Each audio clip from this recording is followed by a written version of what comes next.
democracy. The committee, in presenting its findings to the NCCE, revealed that members of parliament are not stringent on government's expenditure. The majority leader, Alban Bagbin, however, thinks the system of appointing members of parliament as ministers is a threat to the principle of separation of powers and does not allow for the rule of law.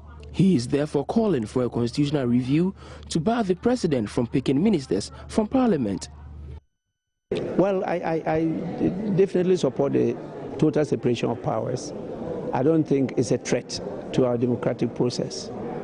We did not have sufficient time historically to assess the performance of those institutions. But I think we're misled by that historical record to try and put in place a system that is not workable. There are many more, in fact, better people outside Parliament, very capable people outside Parliament. And the president can easily get, whether it's gender or whatever, he can get the people to balance his government. His call was supported by the former Member of Parliament for Domikwabenya, Professor Mike Okwe Sr. The research also showed that members of Parliament usually remain loyal to their respective political parties to the detriment of the nation. But the Deputy Minority Whip, Ignatius Bafuewa, believes otherwise. People come to Parliament on the ticket of political parties. On what basis am I doing my campaign? I campaign on a message, and the message is that of my political party. So if the people accepted me as a member of a particular political party, and for that reason they voted me, why will I come here and toe a different line?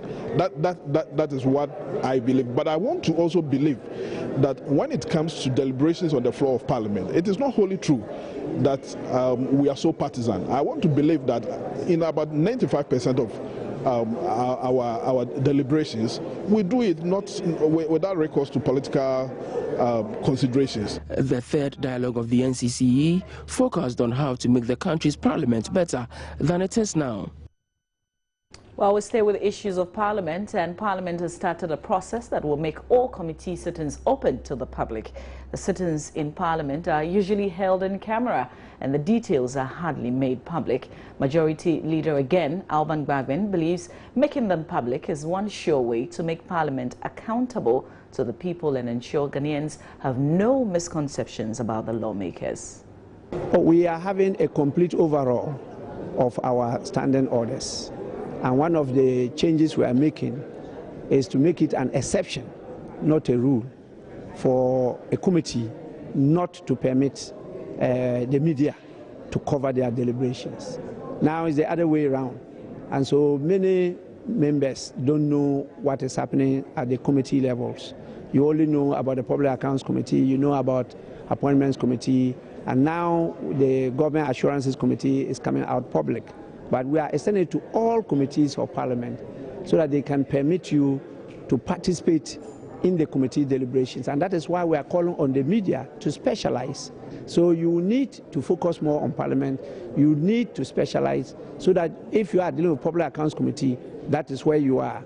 There will be another member dealing with state enterprises, and that is where he will be reporting from, like you have reporters at the courts.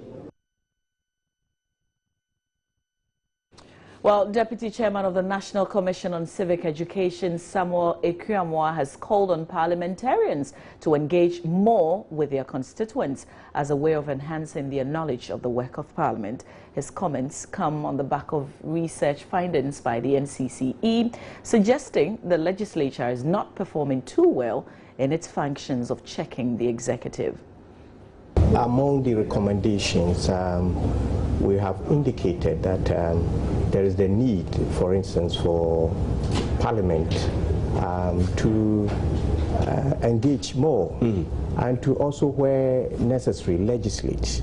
They must do more in terms of community engagement with their constituents, for instance. There is a huge gap there, even though respondents indicated that Parliament is playing the representation role well. in terms of communication, in terms of engagement, direct engagement with their MPs, it was low. So there's a huge gap there. So the recommendation is that Parliament need to help to bridge that gap. We need to take steps to bridge that gap. And with the issue about gender, wide gender gap that exists, that also is an issue for Parliament. That and many other people want to see more women in Parliament? Of course, because it is reducing the contribution of women to national development, because they are not part of the, they are not participating in the decision-making processes at that level. I see. They are not making direct input into the work of Parliament at that level because they are underrepresented. So from one research finding to the other, according to a research conducted by the Center for Democratic Development, CDD, 70% of assemblymen in the country represent their own interests and not the interests of the people at their various assemblies. The research further suggests these assembly members do not solicit views of their people, but rather go to assembly meetings with their own views. This trend, the CDD believes, is contributing to the increasing rots at the MMDAs, as corroborated by the audits and survey reports. Ghana's decentralization program was designed to increase the participation of local people in governance. This policy was conceived to give every citizen the opportunity to actively take part in decisions that affect him. But little participation of citizens has been seen in local governance in the last 2 decades. A CDD project dubbed Promoting Social Accountability Through Citizens' Participation in Local Governance uncovered that 70% of assembly members do not consult the community members. The local government act says that before the assembly member goes to assembly session, he needs to mobilize views, meet with the people, take their views as to the particular issue they're going to discuss. Upon his return from the assembly session, he needs to meet the people and brief them as to whatever transpired. As I was reviewing the report, people say they don't see the assemblies don't meet with them. The assembly members are also saying they are not paid, and if you meet 1 or 2 people, everybody's expecting a token. Then what this essentially means is that these assemblymen do not really represent the interests of their people. They go there with their own views. That's why you and I will have to work out what is the problem. How can we do as a community to bring this problem to a closure? Governance is a process. It's not an event. A former assembly member from Saboba in the northern region, Solomon Nagob, explains why most assembly members fail to serve the interests of their members. At times it depends on community, because there are some communities, you the assembly member, if you are coming to call them for a community meeting, they demand from you as a member of parliament may always do, and which is not always possible for an assembly. You know, we are not paid, and so it is always a problem for we the assembly members. The report equally suggests most Ghanaians are apathetic towards local governance, while 70% of the people sampled in 17 districts in all 10 regions do not know the functions of district assemblies.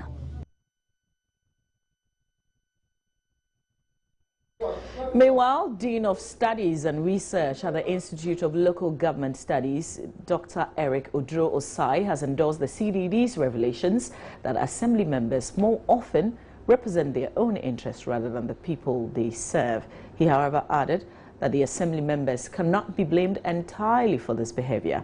Dr. Eric Osai Odro is also advocating for the election of district chief executives.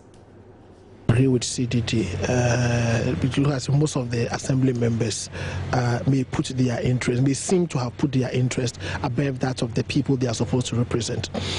They cannot do otherwise, because the Local Government Act requires that they consult the people they represent before they attend any assembly meeting.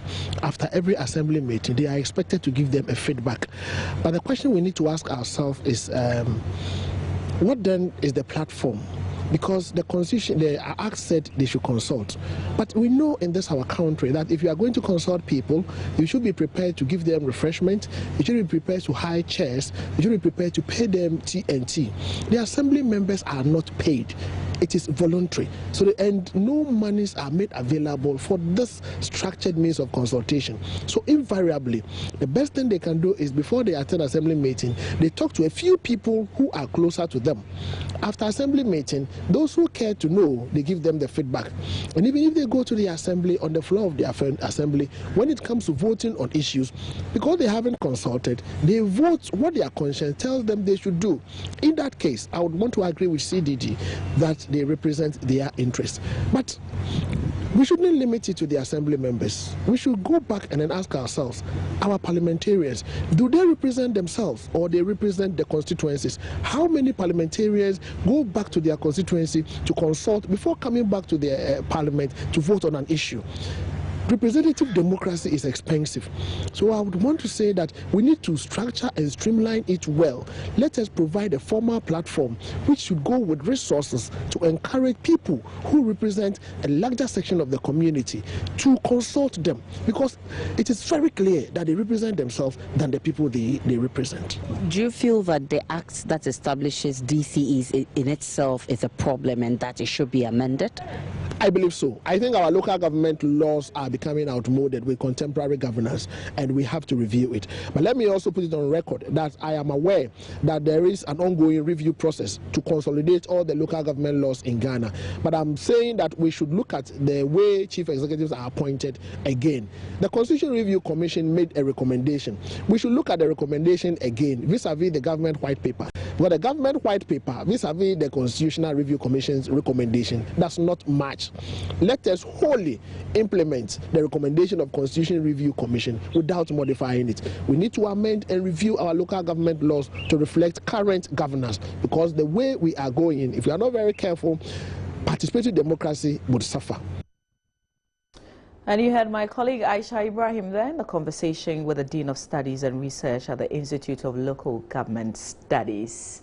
Now, Joy News investigation has led to the arrest of 3 teachers of the Ajina Secondary Technical School for allegedly helping students to cheat in the ongoing West Africa Secondary School examinations, WASI. The teachers are said to have obtained the papers at the start of the examination so they can solve the questions and then supply the answers to the candidates.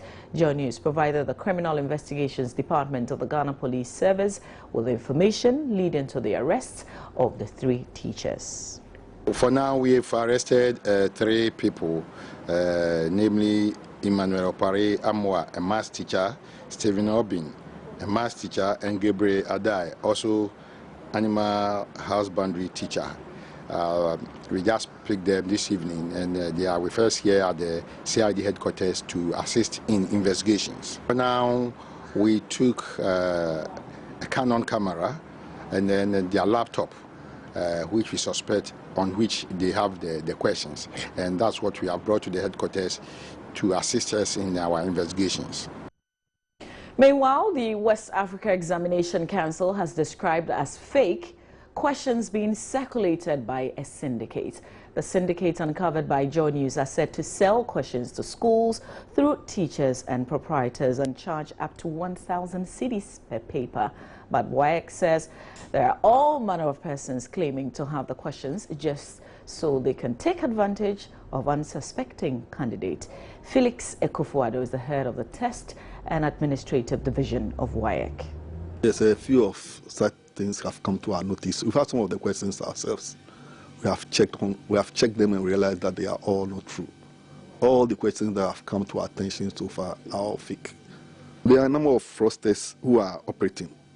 We are aware of it, and they're going around schools collecting money from candidates and so on. They are doing it for economic reasons, and we only want to warn the general public to be aware of such persons.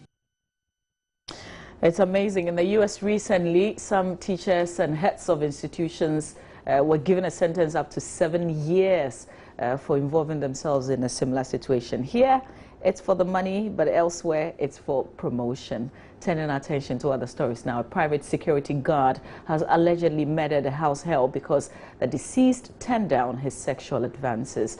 The 25-year-old security man, identified as Adam Rahman, is currently on the run. Airport Police Commander Chief Superintendent Yao Tetega tells Joy News they have launched a manhunt for the suspect. I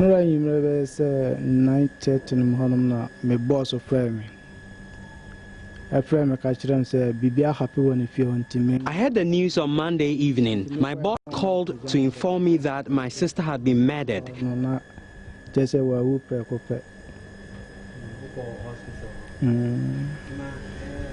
What kind of your niece? What kind of person is she? She's my sister's daughter. When I arrived at the scene, she was already dead. I brought her to Accra to seek greener pastures. What kind of person is she? Good.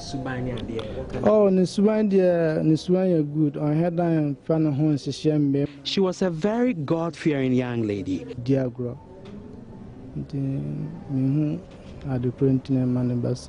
We want the suspect to be arrested and prosecuted. And you heard uncle of the victim there, Zachary, speaking to my colleague Kwachi Afrenrama. And on that sad note, really, we'll end the AM News, but remember it's brought to us by Coca-Cola. Open happiness. Have a chilled Coke later today.